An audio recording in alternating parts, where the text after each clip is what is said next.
Hey, it's Between the Pipes. Happy Saturday night to everybody tuning in to this fine program here on a Saturday night, a night where Travis Hunter wins a Heisman Trophy, a night where the Avalanche split their homestand. They take the second of two games tonight against the Nashville Predators, one of the more disappointing teams in the entire National Hockey League. The Avs beat the Predators 5-2. A couple of empty net goals for Colorado. Nathan MacKinnon has a great night. Mikko Rantanen has a very good night. Mackenzie Blackwood makes his Avalanche debut, and he was fantastic. That's the story of tonight's show, of tonight's Avs game. Was Mackenzie Blackwood was a breath of fresh air. I can't remember the last time I've seen an Avs goalie look as clean in net as Mackenzie Blackwood was tonight. You see why the Avs made this move before mid-December, just about 2 months into the season, and it was Alexander Georgiev had just made his best start of the season in a 2-1 road win in Detroit. He had had a lot of bad performances before that, but he had his best performance in some time, and the Avs still said, no, we're trading you to San Jose, along with Nikolai Kovalenko and some draft picks, some pick swaps to bring in Mackenzie Blackwood and Giovanni Smith, who's been a fun little fourth liner. But Mackenzie Blackwood, you saw it tonight, 28 years old, had a 911 save percentage coming into tonight. He saves 37 shots on 39 against, just under 95% on the save percentage. That's a 94.9 on the save percentage for Mackenzie Blackwood. And yeah, that's the type of goaltending right there that can win the Avs a Stanley Cup. That was legitimate goaltending. It was night and day from what we have seen up until really this point of the season. Scott Wedgwood has been nice, but you saw a true bona fide starting goaltending performance tonight out of Mackenzie Blackwood. That's as good as, Kemper looked at his best, Grubauer before that, even Georgiev in his first season. You got to go back to like Semyon Varlamov. You've seen a performance like that. It was tremendous. It was absolutely tremendous from Mackenzie Blackwood. I am over the moon. There's a full moon. I'm driving out tonight. Full moon. I'm over the moon about Mackenzie Blackwood. The offense tonight was okay. It got going in the second period. There a little bit. Nathan MacKinnon talked about it second intermission with Rachel Toss.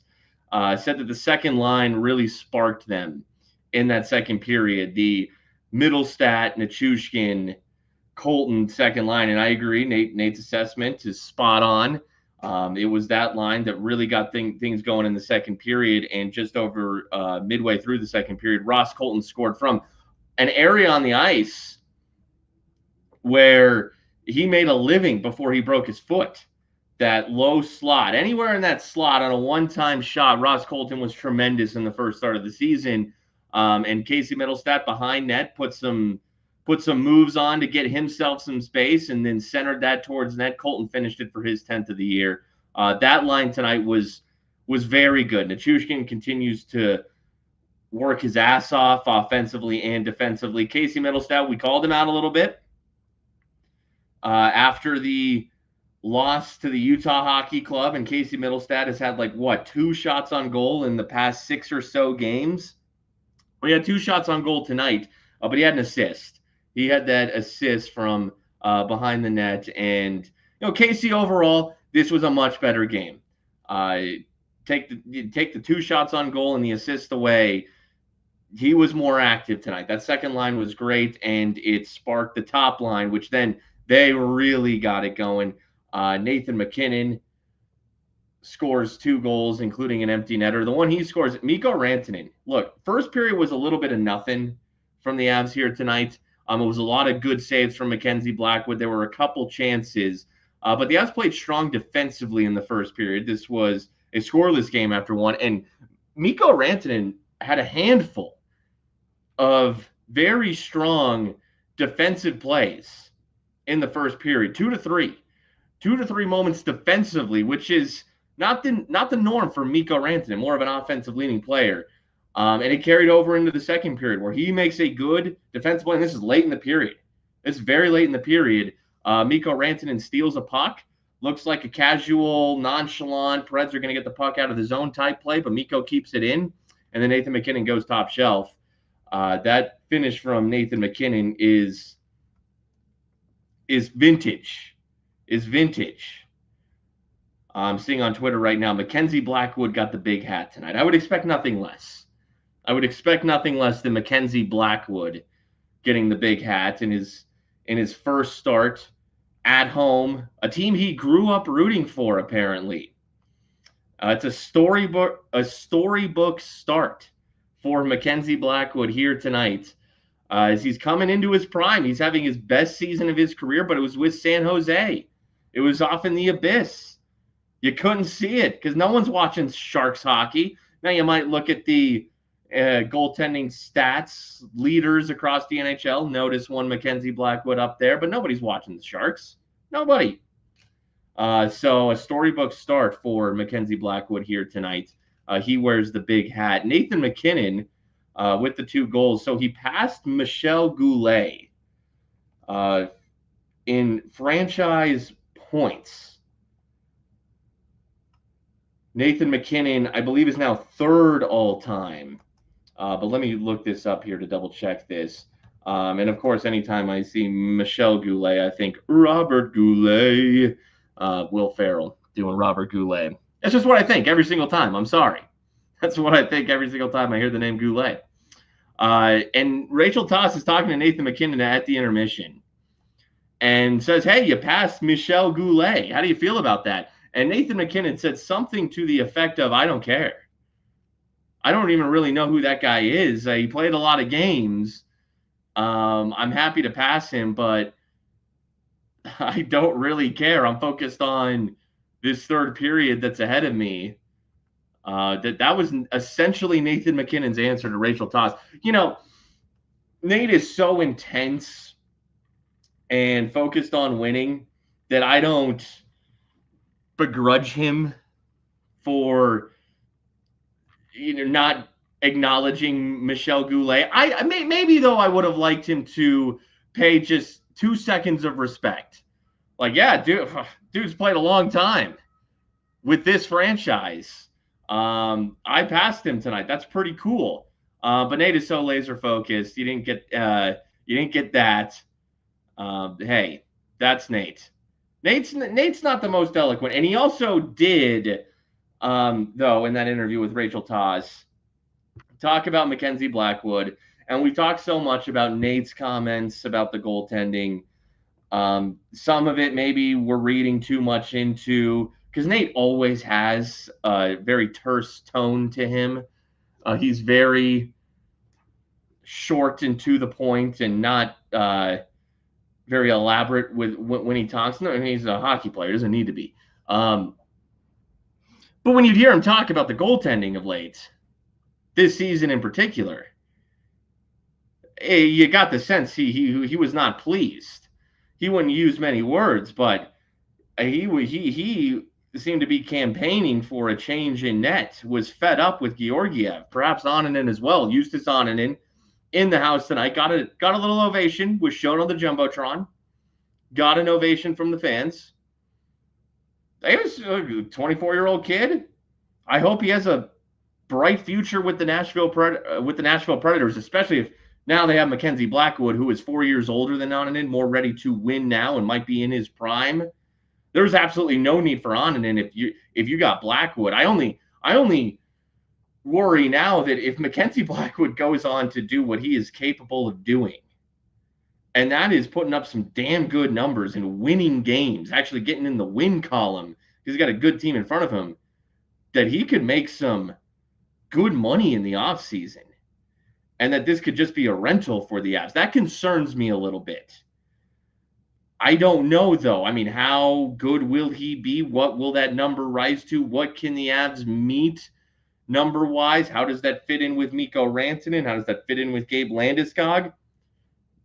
Nonetheless, McKinnon in that interview with Rachel Taz said, yeah, hey, I've only known Mackenzie Blackwood for 4 days, but seems like a nice guy. Seems like a good guy. I like the cut of his jib. I like his no teeth. He didn't say that one. But, yeah, or kind words from Nate, but making sure to point out the personality of Mackenzie Blackwood. There's been so much talk about the vibes and the personality. Georgiev, more of a – did Georgiev come across maybe a little more like a brooding individual? I don't know if that's a Russian thing or not.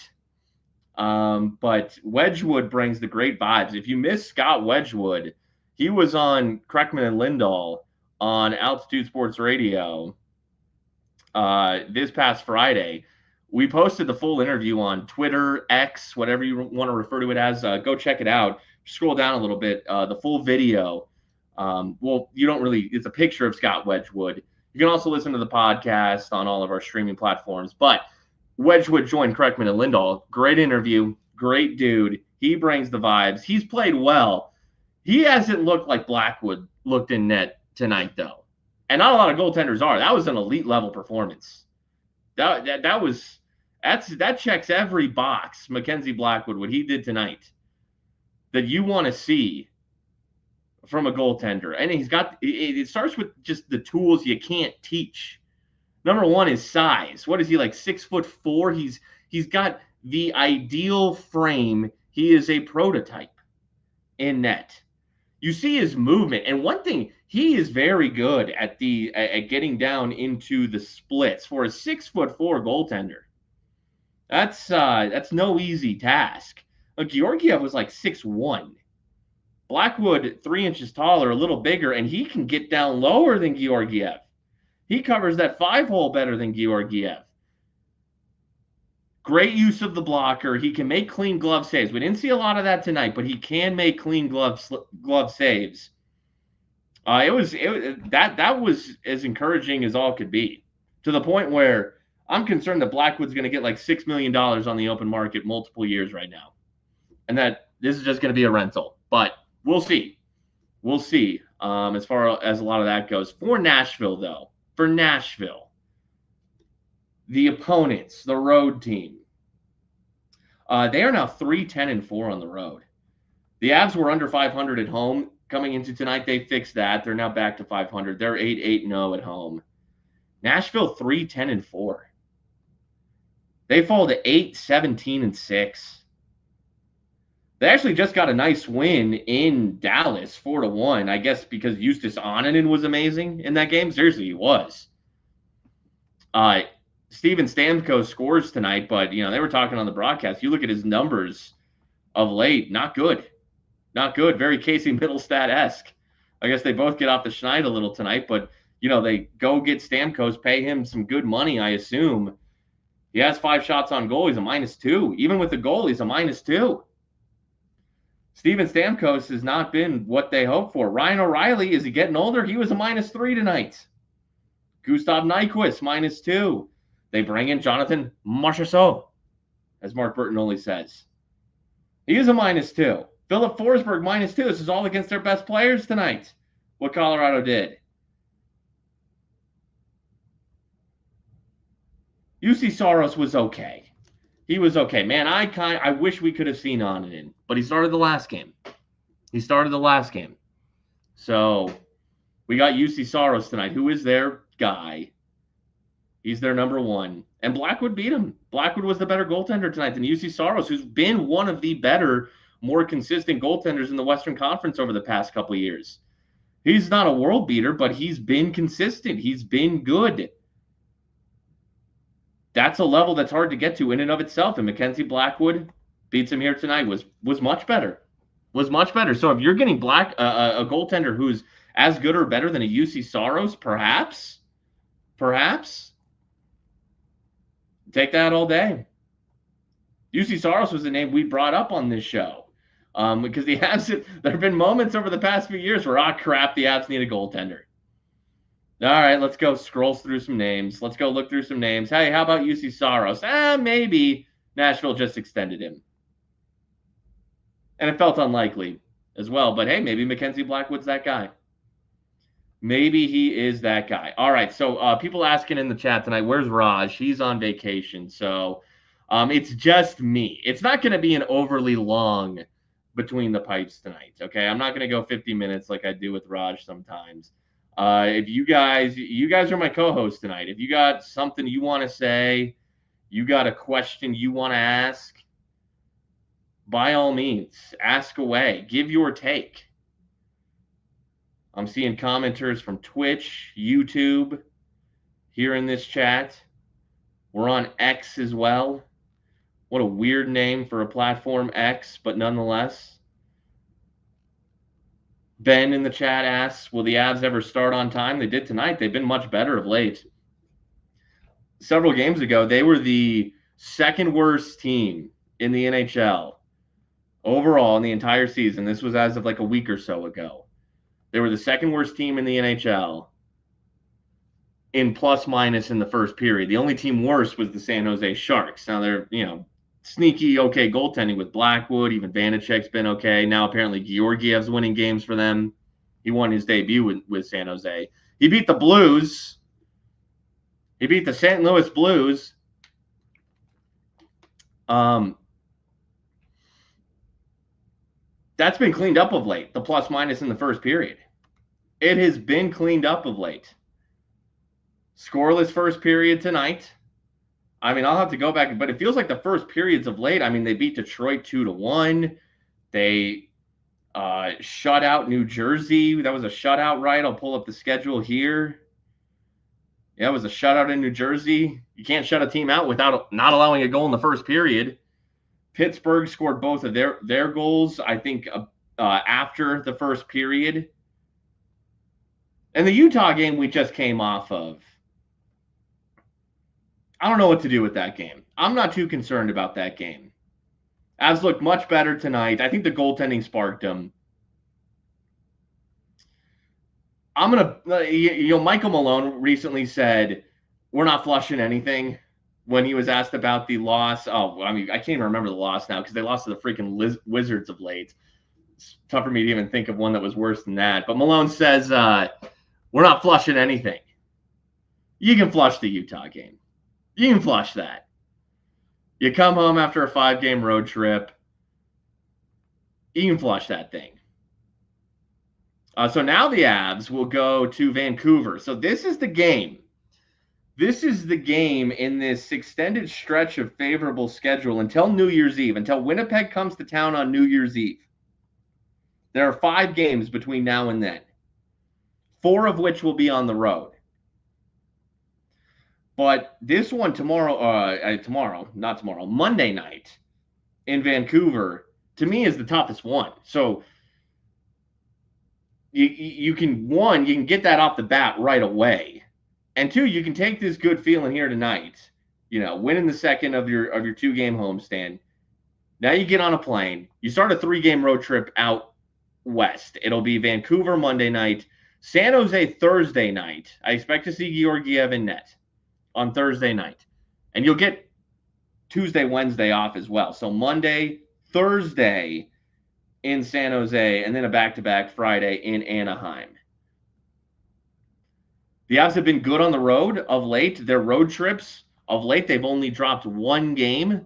The last 5-game road trip they had, they only dropped 1 game. They went 4-1. The road trip before that, they went 3-1.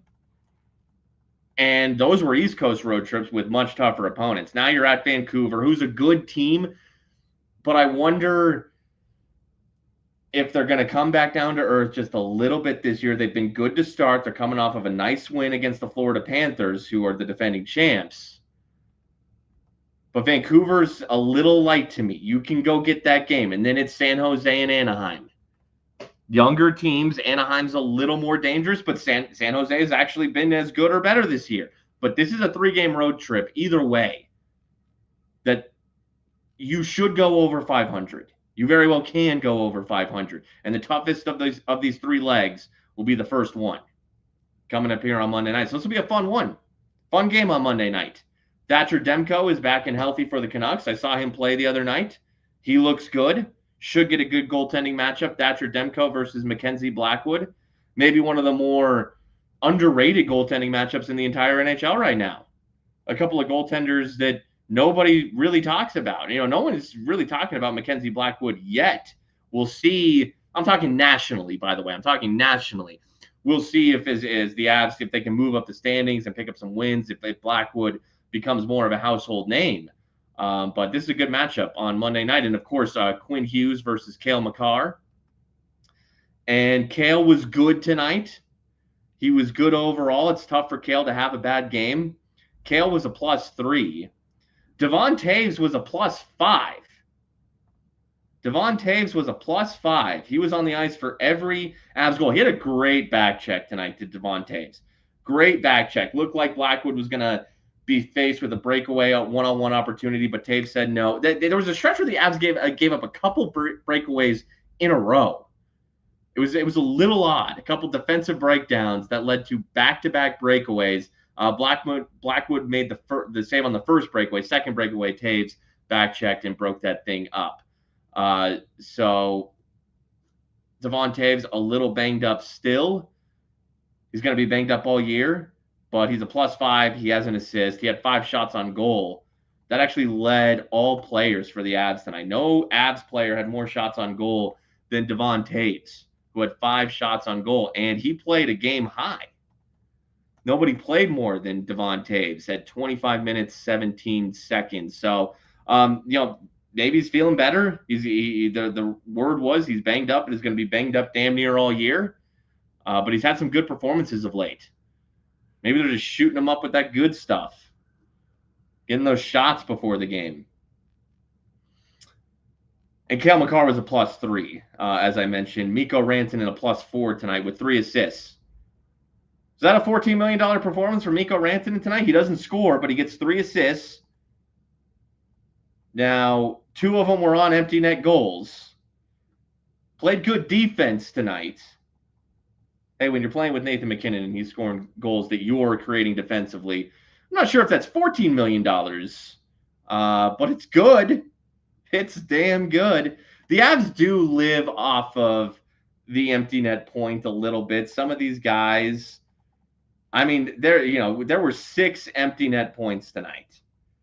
Two of Mikko Rantanen's hat tricks this season. He has 3. 2 of them have been completed via the empty netter. Hey, empty net points, they're points too. They count all the same. I saw Ben in the chat ask, what did you think of Giovanni Smith? He looks very Curtis McDermott-y out there, if not a little more spry than Curtis McDermott, maybe a little quicker, because nobody was slower than Curtis McDermott. But he brings that physicality. He can work within the play. He's not going to play much. And as this game faded, he didn't play near as much. He played just under 8 minutes tonight. It was a low for all Avs forwards. No forward played less than Giovanni Smith tonight. But yeah, he lays 2 hits. He has 2 shots on goal. He seems to know what he's doing out there. It seems like possibly a more – see, I was thinking a better version of Curtis McDermott, but I forget that McDermott would pot the occasional goal. He really would. As slow as he was and as frustrating as he was sometimes, he did pot the occasional goal. We'll see if Giovanni Smith can pot the occasional goal as well. That's – it's easier said than done to be a finisher. I mean, look at like Chris Wagner, who's playing down there on the 4th line. He has 1 goal this season. He never scores. Parker Kelly has played very well this year. Dude never scored. I think he's got 2 goals this year. One's an empty netter.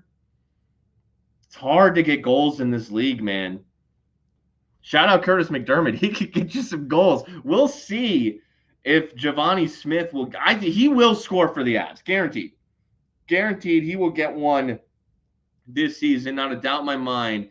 We will have a celebratory moment for Giovanni Smith.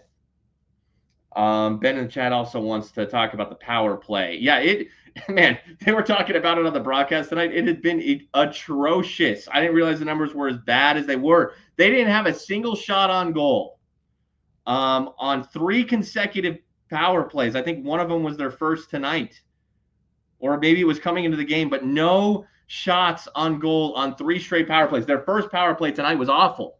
It was awful. It had to be one of those 3 because they couldn't even get the puck in the zone. And power play 2 had to come out with about 45 seconds to go on that thing. They're trying different things. You know, they put Nichushkin on power play 2. And they put Middlestat back up on power play 1, which, you know, Middlestat was playing up there to start the season when everybody was hurt. But man, I just love the size of Nichushkin net front on the power play. I know that maybe it had been struggling tonight, but that's maybe not the fix I would make. I mean, of late, you know, they haven't scored many power play goals of late, but one that does stand out was Nichushkin just screening the opposing goaltender, allowing Cale Makar to score on him on a wrist shot from the point. Maurice says it was the Devils. That sounds about right. Oh, no, that's who McDermott is playing for right now, yes. Nichushkin net front. I want to see that on power play 1 still. I wouldn't that wouldn't be my fix. I don't know what's going on. You know, the power play still was not great tonight because they don't get a power play goal. That first power play they had was, and we've seen several over the past couple weeks or so where they can't even establish offensive zone possession. They can't even get in. Their play to get in the zone, whether it's a poke check or a fumble, they are not even executing the simple play to get into the zone. They can't even get into their set. But that's one where, look, it's McKinnon and it's Makar. They do the slingshot to get in the zone all the damn time. It works more often than not, maybe not as much of late, but you know, these are talented players. I would leave Nichushkin up on power play 1 is my thing. Sometimes it's going to struggle. I wouldn't take Nichushkin off of it. I don't think he's the reason for the struggle. Maybe you can look at putting Ross Colton back up there instead of Lehkonen. I think Lehkonen's been good in the bumper role, but Ross Colton was unbelievable. Lehkonen's been good in the bumper role. You know, this goes back to last year. This goes back to all of Arturi Lehkonen's time with the Avalanche. He's been great in that bumper role. But he was hurt to start the season. Lehkonen was hurt to start the season. And who plays the bumper role in Lecky's absence? Ross Colton, who scored like 4 power. I don't know what the number is. I'm going to guess because he had 8 goals before he got hurt. Something like 4 power play goals. It felt like they were all in the slot in that bumper area. Ross Colton. Maybe I'd put him back up there. He scored in that area on 5-on-5 tonight. Maybe they could look at that. All right, we're approaching half an hour here on the stream. I'm going to start running through scores around the NHL. Any other comments you guys want to make, questions you have, now's your time to get them out, whatever it may be. You got a Broncos game tomorrow. Bo Nix versus Anthony Richardson. Travis Hunter won the Heisman. The Nuggets got a win last night. Can you believe it? In somewhat blowout fashion, all said and done. I think they won the first half by 1. It's a great weekend. Great weekend here in Denver. Hopefully the Broncos can keep it going tomorrow. All right, NHL scores. It's loaded Saturday, as it usually is in the NHL this time of year. Let's run through these things. Hey, the Chicago Blackhawks had a 1-0 lead after 2 periods in New Jersey. So we had a few 11 a.m. Mountain games today. It was always fun to follow on an early Saturday afternoon. But then the Devils scored 4 straight goals in the 3rd period and beat the Blackhawks 4-1. Jack Hughes scored. Nico Hischier scored. Timo Meier scored.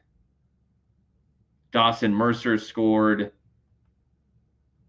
Mind you, the Avs went into New Jersey and shut that team out 4-0. Chicago tried. They were up 1-0.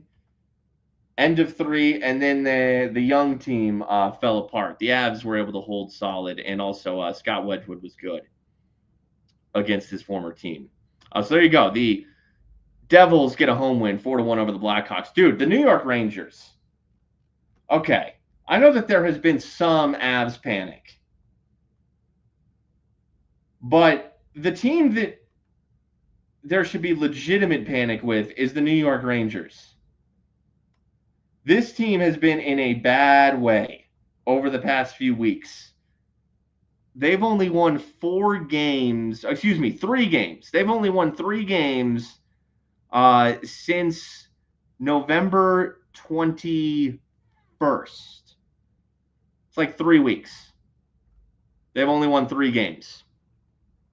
And they lost today 5-1 at home to the LA Kings. They were down 5-0. And then they scored a pity goal. Philip Hedl scored. But just an onslaught from the LA Kings, who are a good team. But, yikes. Darcy Kuemper gets the win. Igor Shesterkin got pulled in this game. He gets paid. He gets the big money contract. And he gets pulled from this game for Jonathan Quick. Things are not right with the New York Rangers. They are not. Adam Fox, remember when Adam Fox was like, Adam Fox is in this conversation with Cale Makar. He's fallen off. I don't hear about Adam Fox near as much as I used to. Look, Zibanejad, Panarin are good players. If I'm choosing between Zibanejad, Panarin, and Rantanen McKinnon, I'm taking Rantanen McKinnon every single day. So the Rangers maybe just getting exposed just a little bit here for some of the flaws that they have. The Minnesota Wild stay hot. They beat the Flyers 4-1. This is a battle of Kirill Kaprizov, who scores twice in this game, including an empty net goal.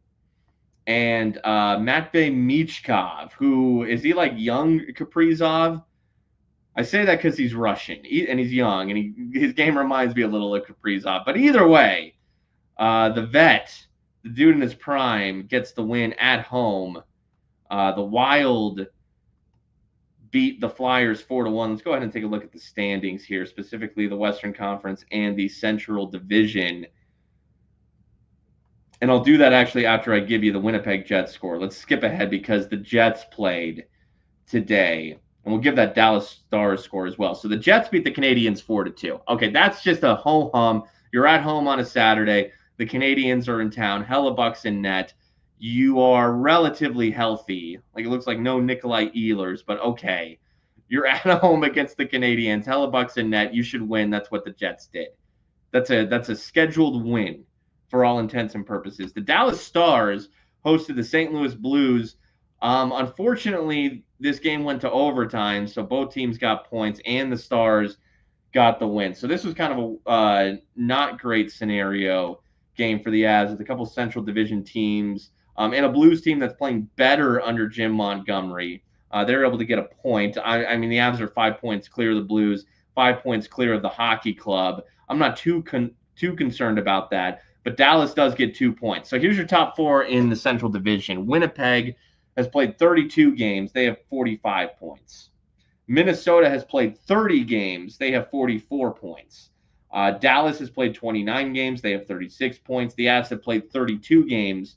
They have 36 points. So both the Jets and the Avs have played 32 games.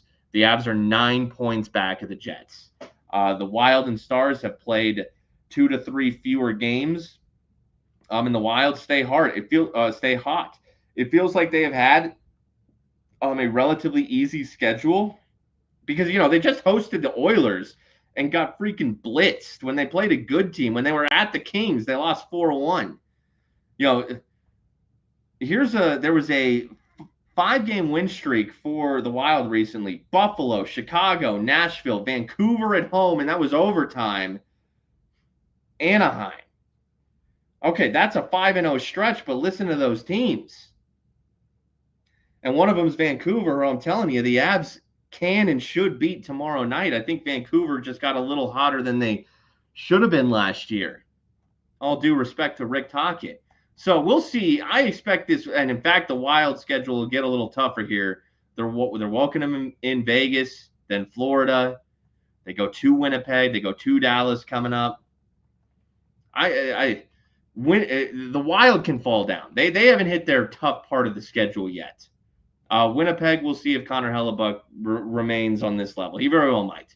He might just be coming into his own as truly one of, if not the best goaltender in the NHL right now, surpassing Andrei Vasilevsky. But we shall see. This division, though, is still wide open here at mid-December. Big 2 points for the Avs. They have 36 points, just like the Dallas Stars, albeit the Stars have 3 games in hand. Now the Avs have had their difficult schedule. Now the Avs get into their easier stretch of the schedule. They need to do what Minnesota did. They need to take advantage against their easier stretch of schedule. So there's your Central Division scores for you. Let's see here. The Ducks go into Columbus and win 4-3 in overtime. Okay, that's fine. The Oilers at home beat the Golden Knights 6-3, except for I saw Stuart Skinner scored on himself. It appeared to not matter in this game. Their goalie scored on himself. But the Oilers are playing well right now. You know, they were down in the standings to start the season, not quite as bad as they were last year, but they have bounced back. The Avs need to be next. And the Avs are close to Edmonton. Edmonton has 38 points. The Avs have 36, but Edmonton has 2 games in hand. Edmonton has won 5 games in a row. It's the longest active win streak in the NHL. Something I was noticing looking at the standings today, too. Not a lot of teams have long win streaks going right now. The longest is Edmonton with 5. The next longest is the Washington Capitals, who won their 4th straight in a row. They beat the Buffalo Sabres 4-2. The Sabres have lost 9 in a row now. The Buffalo Sabres have lost 9 in a row. In the middle of that is blowing a 4-0 lead at home to the Avalanche. That breeds a losing streak. When you blow a 4-0 lead at home, the vibes around your team can get rough. And the Sabres are fighting one right now. They've had a couple decent efforts of late, but they haven't. And they had a 5-3 lead against the Red Wings earlier this week at home as part of the homestand for Buffalo. Blew it. Lost in overtime. They're in a rough way.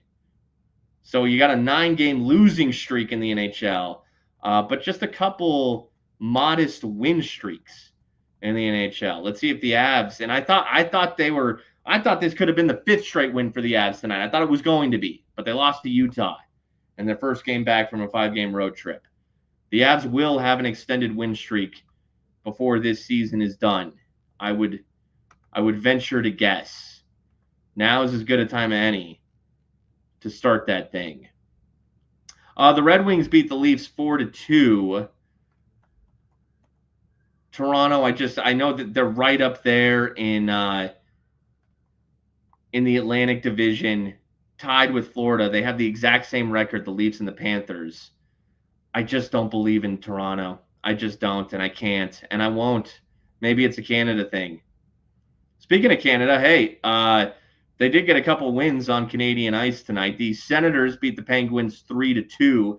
Good 24 hours for the Ottawa Senators. They went into Carolina. It was the only game in the NHL last night, and they shut out the Hurricanes on the road 3-0. And then they come home and they play a Penguins team that, yes, the Avs beat them pretty good, but has been better of late. And in overtime and on short rest for Ottawa, too, they beat the Penguins 3-2. So that's you see Buffalo, Ottawa. That's a juxtaposition right there. Ottawa's in a much better way right now. The Calgary Flames, that's a win on Canadian ice. They beat the Florida Panthers 3-0.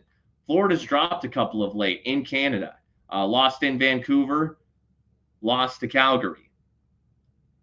So 2 straight losses for the Panthers. But that's a team that they won the cup last year. And Toronto, in order for you to earn my trust like Florida has, you got to actually win something in the playoffs. Florida can lose a couple in a row and have the same record as Toronto, but I trust Florida. They've earned my trust. They play hard. They're a tough team. I don't trust the Leafs for the life of me. The Lightning go into Seattle and beat the Kraken 5-1. The Lightning are playing some sneaky good hockey of late. They're starting to find their own a little bit in this post-Steven Stamkos era, as we saw Stamkos continue to struggle with the Predators here tonight. And oh boy, I was not following this score because I was locked in on the Avs tonight. But I knew that the Canucks hosted the Bruins, and with the Canucks coming off of that home win over the Panthers, and knowing that the Avs played the Canucks next, I was looking at this Canucks-Bruins game tonight and thinking, Vancouver should win this game. They should. Coming off of a home win against the defending champs. They lose at home to the Bruins 5-1. The fighting Joe Sackos, a rather mid Bruins team, so mid that it got Jim Montgomery fired, and he's obviously a good coach, but his team was so mid that it got him fired. Even a weaker coach in Joe Sacco said, I'll beat the Canucks 5-1. That was as in Vancouver, where the Avs will be on Monday night. And I think a down Bruins team just went in there and beat the Canucks 5-1. So that's 2 points on the table for you right there. Cale Makar versus Quinn Hughes. I know that a lot of people want to make arguments for Quinn, and Quinn won the Norris last year, but Cale's the better defenseman. The vast majority understand and recognize that and see that. But head-to-head matchups matter. So we'll see if Cale can go into Vancouver and get the best of Quinn Hughes. We'll see Elias Pettersson and Brock Besser. They do have healthy goaltending now in Thatcher Demko. That is big. Let's see who started. I should give fair is fair to the Canucks. I'm going to assume Demko didn't start. That was the problem. Thatcher Demko started tonight. Okay, so look, maybe it's I thought Kevin Lankinen was their backup. Maybe he's hurt. I got Arturs Silovs as their, I could be butchering that name, 23-year-old from Latvia as their backup tonight. I don't know if they'll see him on Monday. I don't know if they'll see Demko, who just allowed 5 goals. But either way, that's 2 points on the board for the Avs coming up here on Monday night. All right. That is going to do it for Between the Pipes. I made it 43 minutes by myself with no commercial breaks. Shout out to me. Thank you. For real, thank you, everybody who listened, watched, tuned in on this stream. That makes it all worth it, really. That justifies me doing this without my co-host, Alex Ryan-Emmy, on a Saturday night at damn near 10:50 p.m., as it really is BTP after dark right now. No Raj, but we still want to bring you the content because you guys love it, and I love how much you guys love it. The Avs fans don't get enough credit. You guys know your shit. You love your shit, and we want to give it to you, and we want to talk about it with you here at Altitude Sports Radio 92.5. So that'll do it for me, Mark Springer. I will be back. I think Raj is back on Monday. I don't really, it's like my relationship with him is like, oh, you're gone? Okay, you're gone. And when you're back, you're back. I don't ask questions. He said he was going on vacation. I don't even know where he was going. He might have said Mexico. I don't care. You're gone. You're gone. That's all I need to know. All right. Either way, Monday after Canucks Avs. This is a good one. This is a good one. This is a fun little mid-December matchup. I look forward to breaking it all down, reacting to it all with each and every one of you on Monday night on all of these social media platforms. So once again, the Avs beat the Nashville Predators 5-2. Mackenzie Blackwood, before I get out, the story of the night. I mean, that was an amazing goaltending performance. It really was. I don't think there's hyperbole here. Hyperbolic? I don't think there's hyperbole here. That was that was an amazing performance. It's kind of like the Georgiev performance in Detroit, even though we banished him elsewhere to Blackwood's former place. That was a great start from Blackwood tonight. Looked great. looked great. I mean, you should be very encouraged that this 28-year-old just 4 or so years ago was one of the better top 3 goaltending prospects in the National Hockey League. Those were lofty expectations that he did not quite meet. And this season, and even going back to last season with San Jose, when he started, getting more experience at 26, 27, now 28 years old, and now he's on a much better team. And it feels like a goaltender that the Avs targeted, that the Avs have been looking at and keeping an eye on. They got him quick. I don't think they wanted time to pass and either his market to go up and he's more expensive. Kovalenko is not overly cheap. It's not expensive, don't get me wrong, but it's not cheap. But they didn't want to see another team go swooping and get him either. I think that's the guy that they've had their eye on. And they went and ensured that they got him.